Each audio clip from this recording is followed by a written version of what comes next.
ऊस उत्पादक शेतकरी संघर्ष समिती आणि पांगरी गाव आणि या परिसरातील ऊस उत्पादक शेतकऱ्यांनी एकत्र येऊन खऱ्या अर्थानं ज्या ऊस दर वाढीच्या आंदोलनाने एक नवी चेतना आणि शेतकऱ्यांच्या एकजुटीमध्ये जो काही एक जीव भरला होता, हाच नवी चेतना घेऊन दरवाढीच्या आंदोलनातून मिळालेल्या दराची रक्कम घोषित केल्याप्रमाणे शेतकऱ्यांच्या खात्यात पडावी यासाठीचा संघर्ष सुद्धा आज काही प्रमाणात का असाना आपण त्याच्यामध्ये अंशतः यशस्वी झाल्याचं आजच्या या आंदोलनामधून समोर आलेलं आहे।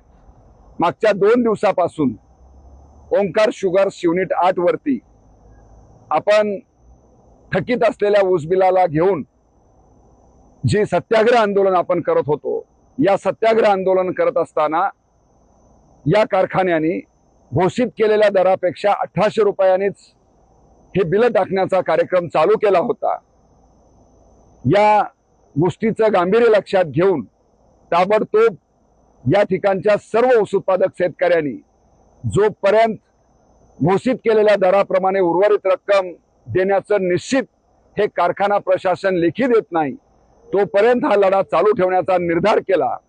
आणि आज ज्या पद्धतीनं पांगरी गावातील आणि परिसरातील ऊस उत्पादक शेतकऱ्यांनी या आंदोलनाच्या आक्रमकतेची चुणूक दाखवताच थोडेसे अडवेळ घेणारं प्रशासन, शेतकऱ्यांना थोडंसं भावनिक बनवणारं, त्यांना थोडंसं वेगळ्या मार्गाने घेऊन जाणारं कारखाना प्रशासनाच्या लक्षात आलं आणि त्यांनी आपले सगळे षडयंत्र बाजूला सोडून आज आपल्या या सगळ्या शेतकऱ्यांच्या एकजुटीला लेखी प्रमाणामध्ये आश्वासन दिलेलं आहे।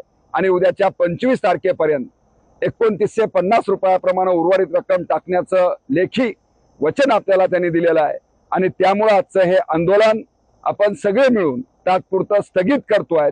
25 तारखेपर्यंत ही रक्कम पडेल अशा प्रकारचा विश्वास आणि अपेक्षा आपण ओंकार शुगर्सच्या युनिट 8च्या सर्व कार्यकारी संचालकांकडून अपेक्षा व्यक्त करतोय। असं जर काही नाही झालं तर पुन्हा एकदा तीव्र आंदोलन उभा करण्याची तयारी या ठिकाणचे सर्व शेतकरी, ॲडव्होकेट श्रीनिवासजी मुंडे असतील, बडेसाहेब असतील, विनायक दादा असतील, ही सगळी माणसं या परिसरामधल्या सर्व शेतकरी चळवळीची कार्यकर्ते पुन्हा एकदा आंदोलन जोमानं उभा करून हा पदरात पाडण्यासाठीची लढाई लढतील, हा विश्वास आम्ही तुम्हा सर्वांना देतोय। सहभागी झाल्याबद्दल सर्व शेतकऱ्यांचे पुनश्च एकदा आभार, धन्यवाद।